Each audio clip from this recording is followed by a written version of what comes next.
The teenage years are tough. There's a lot of changes going on in these young individuals' lives, and how they react to those changes can have a dramatic impact on their development. Unfortunately, a lot of teens are drinking alcohol for various reasons, but approximately 2/3 of teenagers drink alcohol, and 50% report having been drunk. Now, there are certain things you can look for to see if a teen is more or less likely to drink. Those risk factors are parents who drink often and in large amounts, having parents that aren't involved, the uninvolved parenting style, or parents that are just overly harsh and set unreasonable goals, having peers who drink and providing them with access to alcohol, and just stress.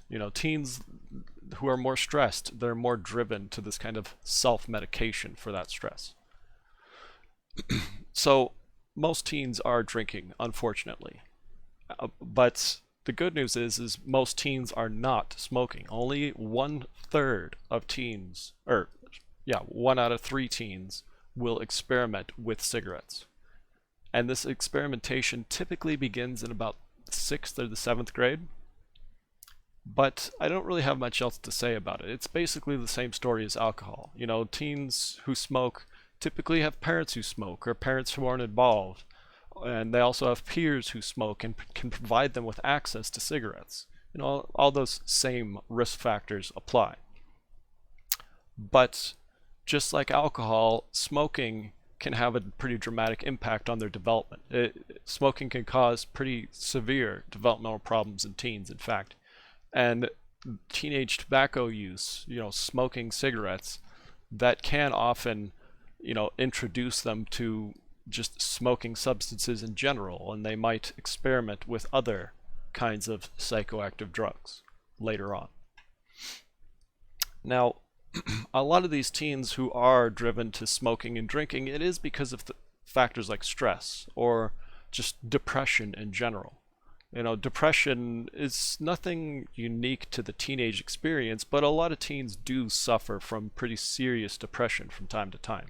It's this disorder characterized by pervasive feelings of sadness, irritability, and low self-esteem. And depressed teens also tend to experience a lot of anger, poor sleep, low self-esteem, inability to concentrate, and loneliness. They oftentimes have these distorted views of reality, like their family and their classmates and their peers are just hostile towards them. Even if these individuals are trying to be helpful, they just kind of push them away. Now, depression can be caused by a number of different factors. It can be caused by like a single traumatic event.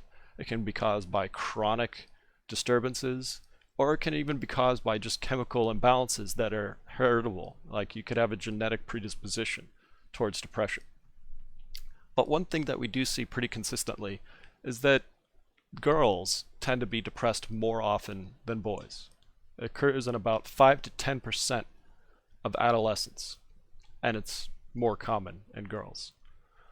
So simply being a female is one of the risk factors of depression. It dramatically increases your probability.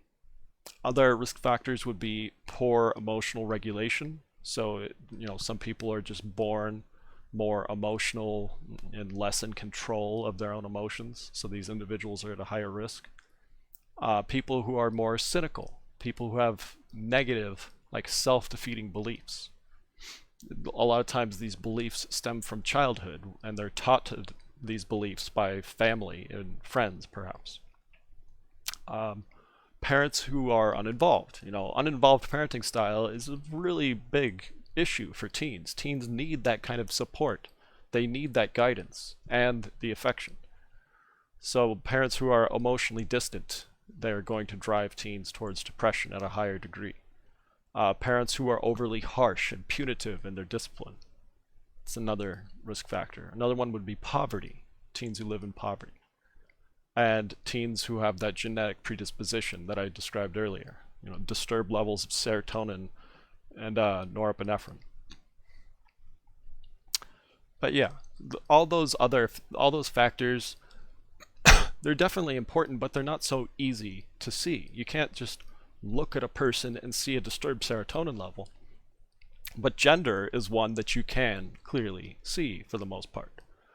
Because, as I already mentioned, women of all ages, it's not just a teenage thing. Women of all ages are about 50% more likely to experience depression than men. And this seems mainly due to social and environmental factors. I could give a long list, but the short story is women in our culture are given a lot more grief about various topics than men are. Women are given a lot more grief about issues regarding their appearance, about their behavior in the workplace, how they, pursue romance and sex. Like, women just have a lot more pressure placed upon them than men do, and as a result, they tend to be a lot more stressed out and depressed than men do. So that applies to women of all ages. And if a teen or an adult of any person of any age is suffering from severe depression, there's basically a couple of different things you could do. You could go down the medical route, psychopharmacology, using psychoactive drugs to treat depression, like antidepressants. Antidepressants can make a huge change in an individual's life. It can completely turn them around. I've personally been taking antidepressants since my teenage years, and it's made a huge difference for me.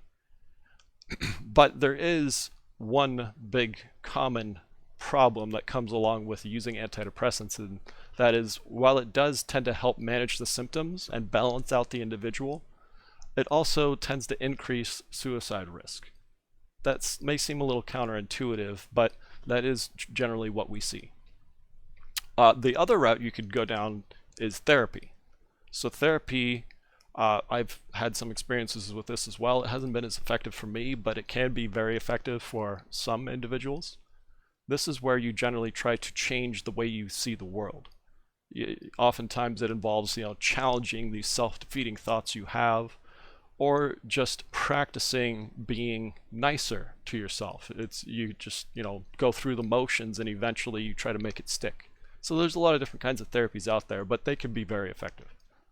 It is important that you take some corrective action. If you simply leave the depression alone and you expect the person to recover naturally, it can actually be a big problem. It can cause a major disruption in their school performance, relationships with their family, relationships with their friends. It can actually push them further and further away from those sources that could help them, resulting in depression that's even harder to recover from. And teens who have severe depression that's left untreated, they're more likely to have the same issues in adulthood. So most of the time, if you don't try to fix it, it's not going to go away. It's just going to get worse. There are prevention programs out there that we've developed to try to help teens get out of this dark path, get off this dark path. And some of these programs have shown some amounts of success, but the hardest part is getting those teens involved. So if you know a teenager or an adult who's suffering from depression, they might need your help. Just help give them a little push towards recovery. Because if left untreated, it could be fatal. Suicide is a serious, serious issue. It's the third most frequent cause of death amongst teens, though it's pretty rare before the age of 15. Generally, what we see when we look at the data is for prepubescent kids, suicide basically never happens. You basically never see that happen. But once they hit puberty, it just starts to go up and up and up and up.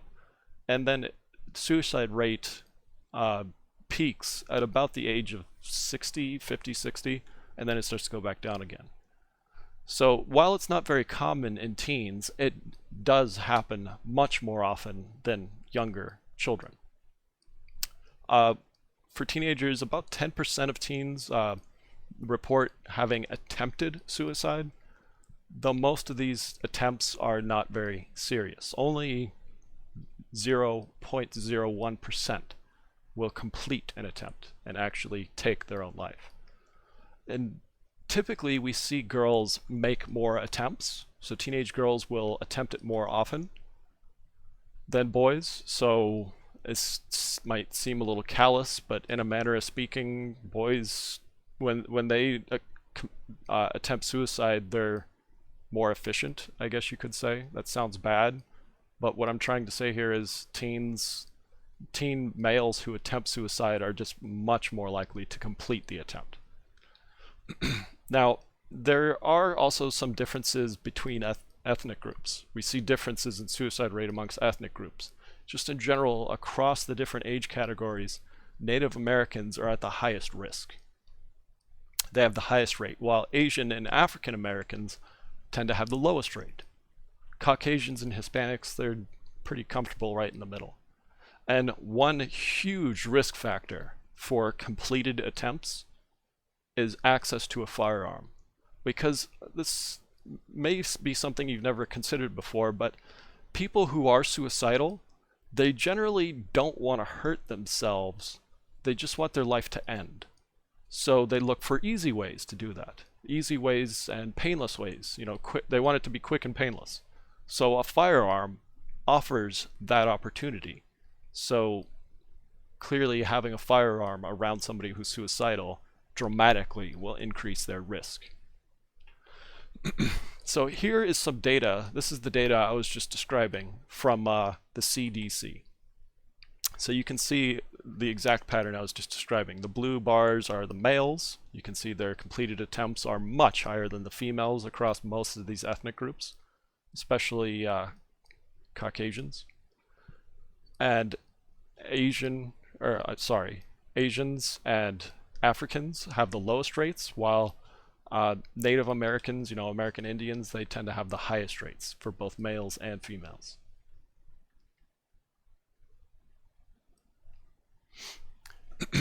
But that other thing I mentioned about access to a firearm, that's also represented in the data from the CDC. So here's that data.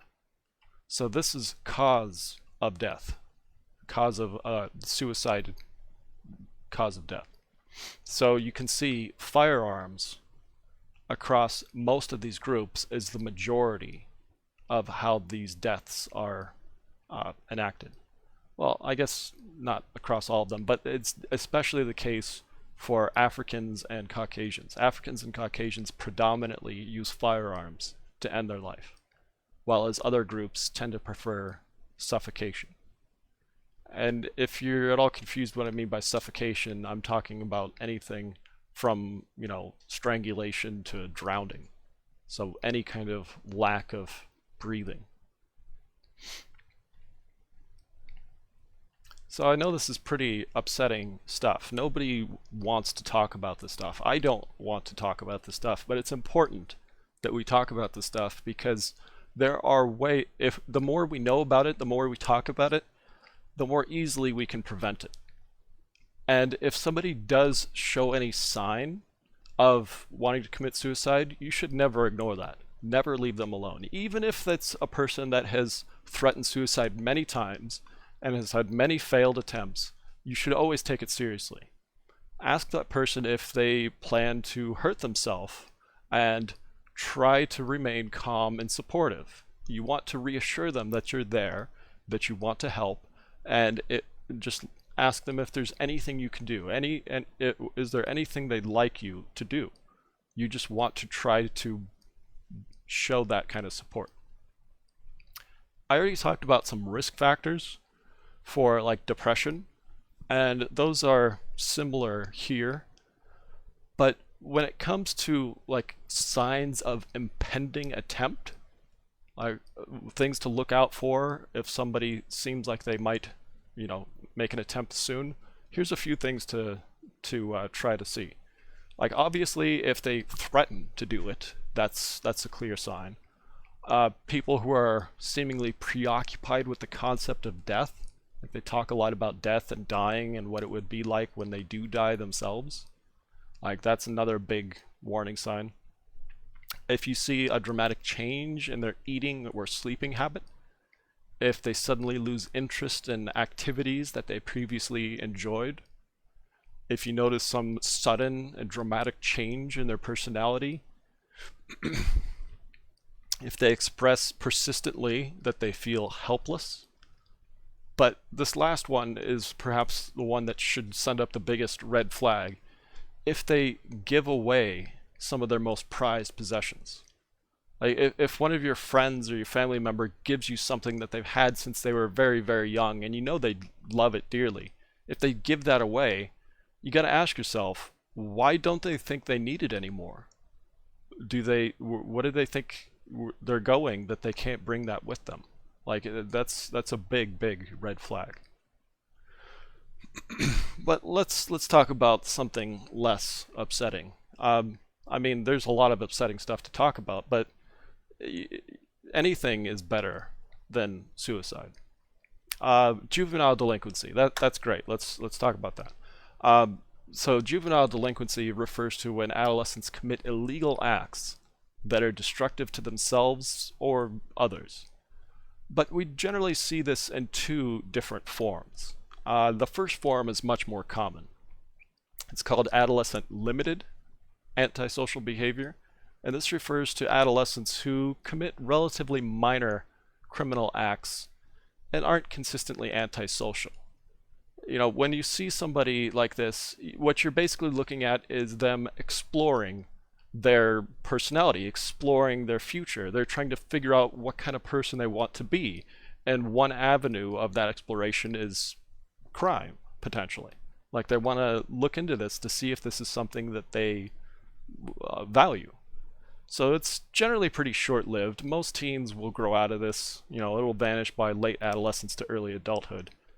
But other teens, they will actually adopt this as part of their personality. This is something we call life course persistent antisocial behavior. So this is antisocial, a person who's been engaging antisocial behavior typically from early childhood, and it just kind of escalates throughout life. Like they start doing more and more severe crimes as time goes on. So this would be like a 3-year-old that runs around on a playground punching other little kids, and then by the time they're getting close to the teen years, now they're starting to steal things and rob people. And then by the time they've reached, you know, early adulthood, perhaps now they've graduated to Grand Theft Auto, perhaps, you know, car theft, or more severe violence. So, like I said, you typically see that kind of gradual progression in antisocial behavior from these life course persistent antisocials. Now, there's a lot of reasons why a person might engage in juvenile delinquency. Like I said, for most individuals, it's just a temporary thing. But one big cause is actually genetics, heredity. You know, there is a genetic predisposition that you could inherit, leading you to be more aggressive. So some people are just more likely to commit crimes for that reason. Another one is more biological. So we've done a lot of research on this, and we've clearly linked testosterone levels to aggressive behavior. And the type of person who has the highest testosterone levels is actually a young man. So somebody in the late teen to early 20s, they typically commit a lot of the violent crime that we see in society for this reason. You know, that testosterone is pushing them towards aggression. There's other biological factors too, like neurochemical kind of stuff, but testosterone is a major issue. Other factors are things like cognitive things, like it kind of sounds bad to say it like this, but people who aren't as intelligent, they typically resort to violence. Not all people, but yeah, if they have a poor executive functioning, if they're less capable of thinking about the situations that they're in and how their actions will affect others, if they have that kind of poor executive functioning, that can make them more prone to violence. Having poor social skills, not being able to understand other people, that's another big cause of violent behavior in teens. So this should make perfect sense. Like if a teen is put into a social situation and they don't know how to react, they'll likely become defensive and they'll see actions of others as more hostile, and they're more likely to, lash out in retaliation. It's kind of like this the whole idea here is that, when in doubt of what the other person's intentions are, just attack, preemptively strike before they can hurt you. So they just interpret a lot of these interactions as assaults of some kind. Other causes of juvenile delinquency are pretty obvious things like living in bad area, having inadequate parenting, parents who discipline too harshly or just are not involved in the child's life. That's strongly linked. But yeah, I already mentioned like poverty, so living in a bad area, living in a high crime area, that generally does lead to, having to lash out just to protect yourself. So they develop that kind of tendency to just react violently because they kind of have to, living in these areas. But there are things we can do to help teens not go down that path where they just develop this pattern of behavior leading to that escalation I was talking about before, that life course persistent antisocial behavior. There are things we can do. There are ways to prevent it and treat it. For example, one such program that has shown some effectiveness is called Fast Track. Fast Track is it's got a lot of different aspects to it, but it can help teens in a wide variety of ways, from teaching them academic and social skills for like younger kids to basic job skills for older kids, like life and vocational skills. It can also help parents avoid a lot of these pitfalls in their parenting that could lead their children towards this pattern of behavior, so like basic child rearing skills. And it can also just help teach the parents some basic ideas about monitoring their kids and staying involved in the kids' lives as they grow older and they naturally want to distance themselves from the parents. So programs, Fast Track is just one of the more well-known ones. These kinds of programs have been very effective. So if you are a teen who feels like you might be on this path, or if you have a child or a friend who you believe might be on this, dark path to future violence and aggression, I strongly urge you to just look into this stuff. Just do a little Google search into these kinds of prevention programs like Fast Track, and I'm sure you won't regret it.